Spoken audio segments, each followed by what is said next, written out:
নমস্কাৰ বন্ধু বান্ধৱীসকল, পম্পিজ কিটচেনলৈ আপোনালোক সকলোকে স্বাগতম জনাইছোঁ।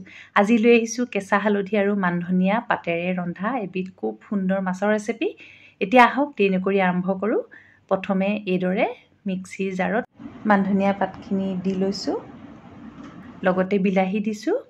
বিলাহী এটা ফালি এইদৰে দি দিছোঁ আৰু লগতে কেঁচা হালধি, এক টুকুৰ কেঁচা হালধি বাকলি গুচাই মিহি মিহিকৈ কাটি দিছোঁ।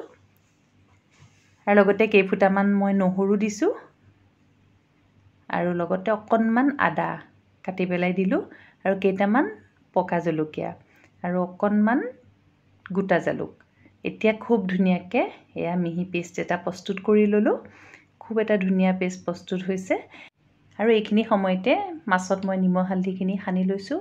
আচলতে এই মাছৰ ৰেচিপিত খুব ঔষধি গুণ সম্পন্ন হয়, যিহেতু কেঁচা হালধি ইয়াত ব্যৱহাৰ কৰিছোঁ আৰু মানধনিয়া পাত খাবলৈও খুব সোৱাদ ভৰা হয়।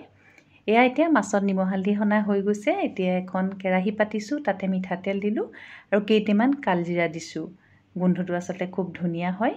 আৰু দুটামান পকা জলকীয়া দিছোঁ, অকণমান কাটি লোৱা পিঁয়াজ দি পেলাই ভালকৈ ৰঙচুৱা হোৱালৈকে মই অলপ ভাজি ল'ম। এয়া ভাজি আছোঁ, প্ৰায় ৰঙচুৱা হৈ আহিছে। আৰু আজি মই মাছৰ আঞ্জাবিধ ৰান্ধোঁতে মাছটো ভাজি নলওঁ, এয়া কেঁচাকৈ দি দিছোঁ। আটাইকেইটুকুৰা মাছ ইয়াতে এইদৰে দি দিছোঁ আৰু এতিয়া ইলুটি শিলুটি কৰি দিম। পিঁয়াজখিনিৰ লগত ভালদৰে হেতাৰ সহায়েৰে লৰাই দিছোঁ আৰু প্ৰায় 5-6 মিনিটমান সময় এইদৰে অকণমান গেছটো চিমত দি ৰাখিম, লৰাই থাকিম। এতিয়া এয়া প্ৰস্তুত কৰি লোৱা মানধনিয়াৰ পেষ্টখিনি মই দি দিছোঁ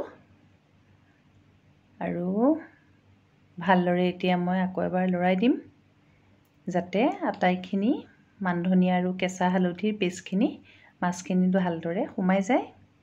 এয়া খুব ভালকৈ লৰাই দিছোঁ। এতিয়া প্ৰায় ঢাকন দি ৰাখিম 15 পৰা 20 মিনিটমান সময়। এতিয়া এয়া 15-20 মিনিটমান সময় হৈ গৈছে। মই ঢাকনখন উদঙাইছোঁ। খুব ধুনীয়াকৈ মাছখিনি এইদৰে মছলাৰ সৈতে ভাজ খাই আহিছে। আৰু এতিয়া মই নিমখ দিছোঁ, হিচাপ অনুসৰি নিমখটো দিব আৰু লগতে মিক্সিৰ জাৰটোতে অকণমান পানী এইদৰে মছলাখিনি যিহেতু লাগি আছিলে পানী আখালি দি দিছোঁ। পানীখিনি আপোনালোকে হিচাপ অনুসৰি দিব। যদি জোলখন অকণমান ডাঠকৈ খাই কমাই দিব, পাতলকৈ খালে অলপ পানীৰ পৰিমাণটো বেছিকৈ দিব। এতিয়া আকৌ ঢাকোনত ৰাখিলোঁ, প্ৰায় 10 মিনিটমান সময় আকৌ উতলিবলৈ দিম। এয়া প্ৰায় 10 মিনিট হৈ গ'ল, আকৌ ঢাকন উদঙাইছোঁ।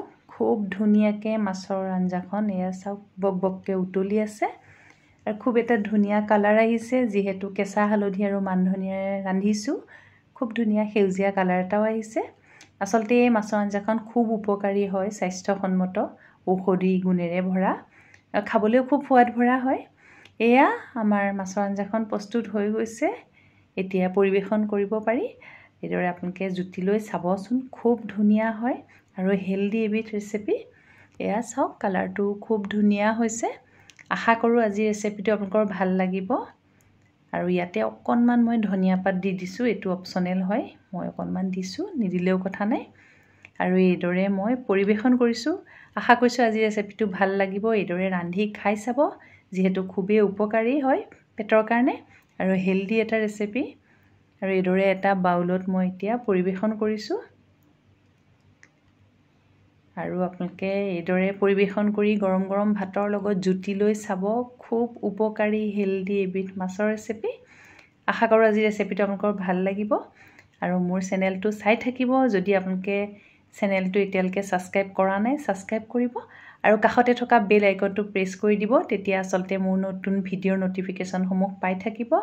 চাই থাকিব পম্পিজ কিটচেন আৰু লগতে আপোনালোকৰ ধুনীয়া ধুনীয়া কমেণ্টবোৰ দিবলৈ নাপাহৰিব, যিহেতু আপোনালোকৰ কমেণ্টবোৰে মোক বহুতো উৎসাহ দিয়ে।